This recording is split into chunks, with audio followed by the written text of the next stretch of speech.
Superior today. Their Target store reopened just minutes ago for the first time since the Marshall Fire. Why early customers say it's much more than a place to shop. Remembering a life taken way too soon, how this Greeley woman's family says she inspired them and others. She'd be the one to thank everybody, giving everybody a hug, because that's how she thanked everybody, giving hugs away.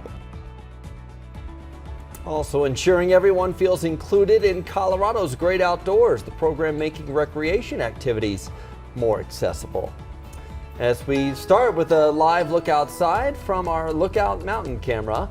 A beautiful sunrise to start, but Lisa, that also means some higher temperatures, not quite feeling fallish yet. No, not at all. It's going to feel very summer-like all week long. And take a look right now. We are under an air quality warning. We are looking at an ozone action day alert for the northern front range. Sunny, hot days like this, some higher concentrations of ground level ozone. So if you are getting out to go exercise, those of you in some of the sensitive groups, it's going to be a little unhealthy. And we're going to hit temps near about 80 degrees by 11 o'clock, closer to 90 between 1 and 2.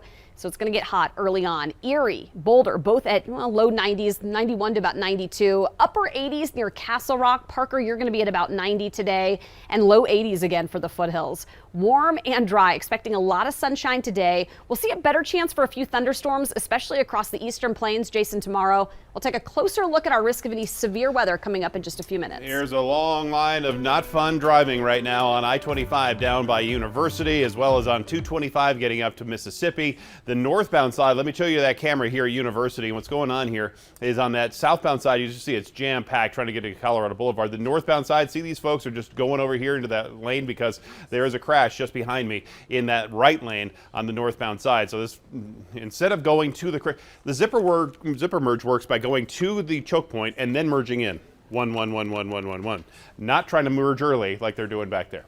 All right, take a look at the drive times, not only here out of the Denver Tech Center, but also 225 heavy trying to get up to Mississippi from an earlier problem that we had right between there and Alameda. Still real busy on I-76. It looks like it's a big pothole that's causing these delays between Federal and Sheridan, so I would use I-25 and I-70 out to the west side.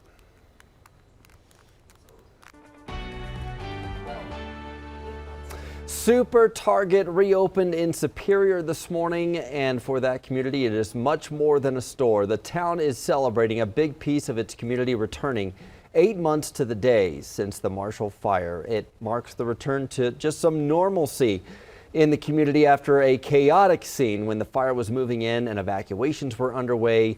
Hard to see anything. A viewer sent us this video as they were leaving the Target store with high winds and blowing smoke and the shaking trees. And then this was the Costco just down from Target. Right or left? I don't know. Those images still hard to look at and remember the chaos that day. You can see the smoke, people running for their lives. Fortunately, everyone did make it out of there, but a lot of businesses suffered damage. 35 businesses in the fire zone, either damaged or destroyed.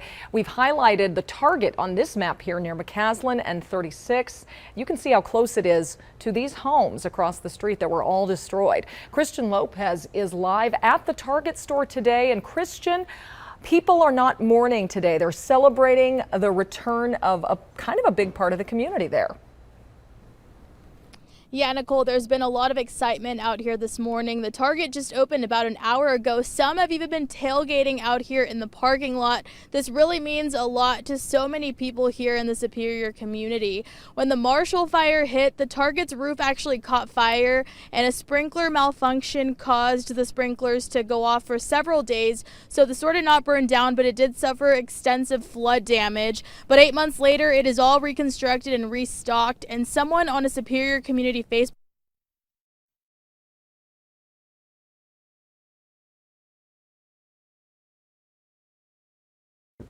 We just lost Christian there, but obviously a big day for people in Superior getting that Target back and hopefully getting their homes rebuilt as well. We're going to check back in with her again later in this hour.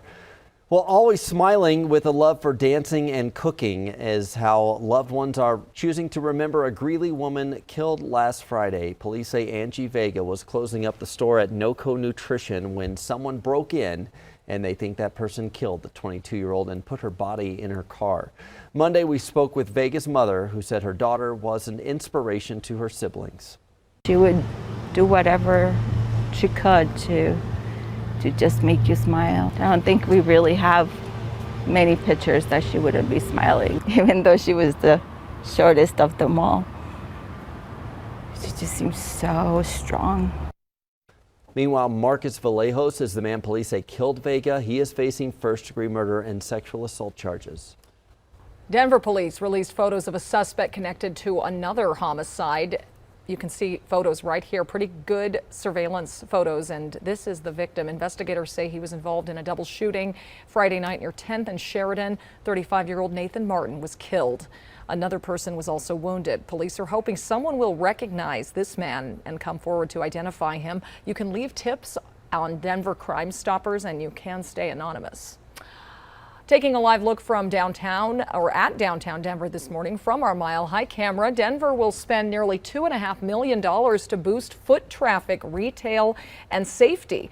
The money will be used over 18 months to invest in pop-up businesses, restaurants, events, and design elements downtown that would reduce crime. The city says downtown pedestrian traffic in May was down 31% from the same month in 2019.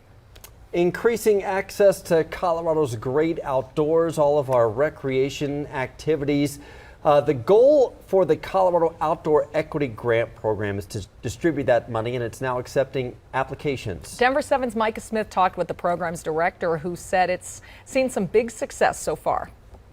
Colorado is known around the world for its beautiful outdoor spaces, but not everyone feels welcome to explore colorful Colorado. There's a lot of barriers that are both perceived and actual real barriers. Crystal Egley is a board member of the nonprofit Hunters of Color. We are a kind of a forest bias organization where hunters of color, or people who want to be hunters and they're folks of color, can come to us. Egley says Hunters of Color wants to expand to help more Coloradans of color learn about hunting.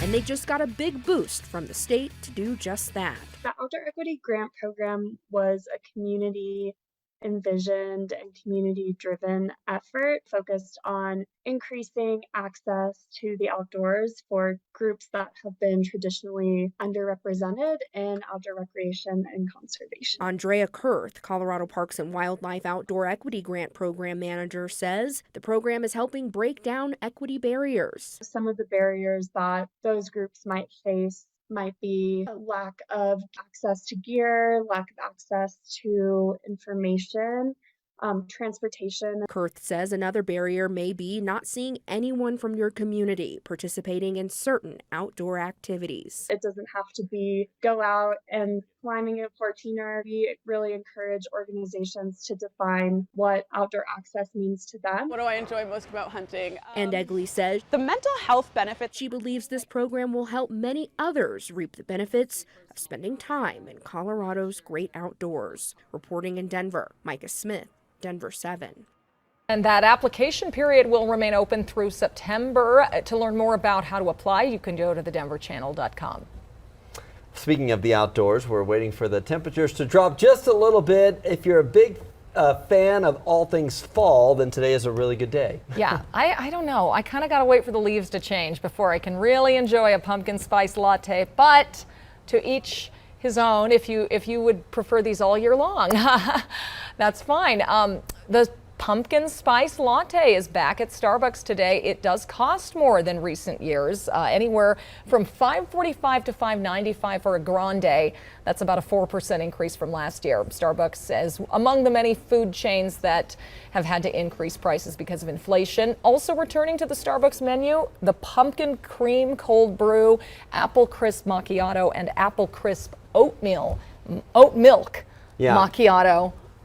I'm good for about one a season, and then I kind of get over the pumpkin spice craze. I don't know. Yeah, I don't really prefer that flavor. I'd rather have. And I think the rollout's gotten earlier and earlier. Earlier every year, yes.